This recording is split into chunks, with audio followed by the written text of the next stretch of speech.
રાજકોટમાં 120 કિલો ચાંદી ચોરી થવાના કેસોમાં અમદાવાદ ક્રાઇમ બ્રાન્ચે આરોપીને ઝડપી પાડ્યો છે।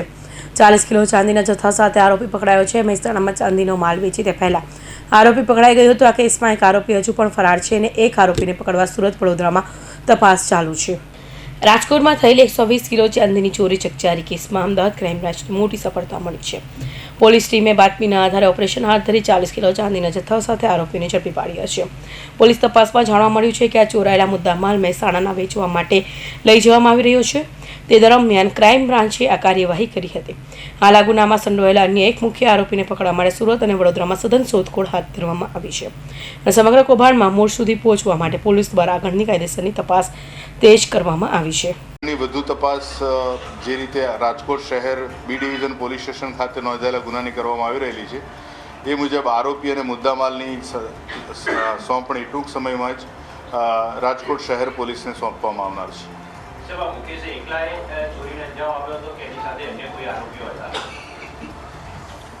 મુકેશ જે મળેલી ટીપ મુજબ એના ઉપરાંત 2 થી 3 જણા એની સાથે સામેલ છે અને એ લોકો રાજકોટ ખાતે આ ગુનાને અંજામ આપ્યા બાદ એ સમગ્ર મુદ્દામાલ અમદાવાદ લાવવામાં આવેલો અને અમદાવાદથી પણ જે 40 કિલો પ્રદીપને રાખવા આપેલો હતો કે થોડા સમય પૂરતો એ રાખવાનો છે એની પાસે અને બાકીનો જે 80 કિલો મુદ્દામાલ છે એ પણ એમણે રાખેલો અમદાવાદમાં, પણ ત્યારબાદ જે પ્રકારે પ્રાથમિક માહિતી મળેલી છે એ મુજબ એ માલ પણ એમણે, જેમ કે અત્યારે મુકેશનું કોઈ લોકેશન નથી, હાલ એની તપાસ તજવીજ ચાલુ છે, તો એ સાથે મુદ્દામાલ પણ એના પૂરતી માહિતી સીમિત છે કે હાલ એ મુદ્દામાલ મુકેશે ક્યાં સંતાડેલો છે।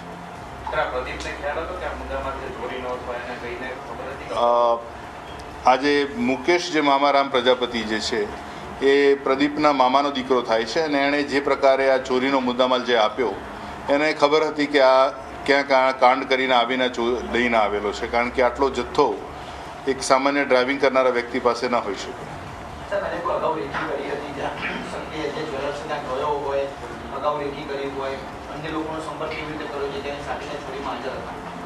આજે હાલ પકડાયેલો આરોપી જે છે જેની પાસેથી 40 કિલો ચાંદીના દાગીના રિકવર કરવામાં આવેલા છે એ રાજકોટ ખાતે ગયેલ હોવાનું જણાતું નથી, પણ એણે મુદ્દામાલ રાખ્યો છે ચોરીનો અને મુકેશને જે ટીપ મળી હતી સિલ્વર પેલેસની એ મુકેશની ધરપકડ બાદ બાકીના કેટલા અને કેવી રીતે એમને ટીપ મળી અને રાજકોટ ખાતે જઈને કેવી રીતે એમણે ગુનાને અંજામ આપ્યો એ વધુ માહિતી મળશે।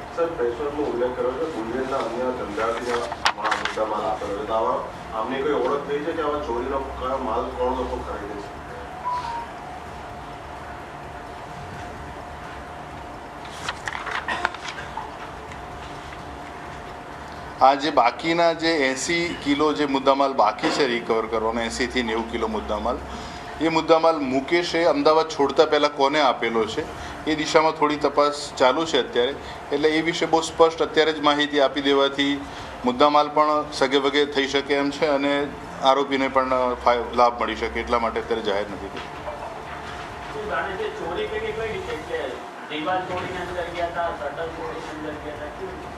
એ જાળી તોડીને અંદર ગયેલા છે।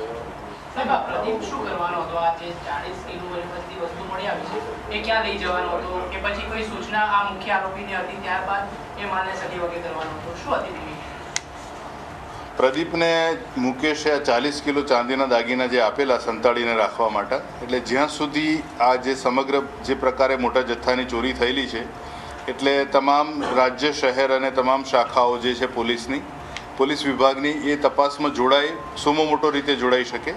ઘણી બધી માહિતી મળે તો જે તે તપાસ કરનાર એકમને પણ આપી શકે માહિતી, એટલે જ્યાં સુધી આ તપાસનો દોર શરૂ રહે શરૂઆતના દિવસોમાં ત્યાં સુધી એ લોકોએ આ ચોરેલો મુદ્દામાલ સંતાડી રાખવાનો હતો।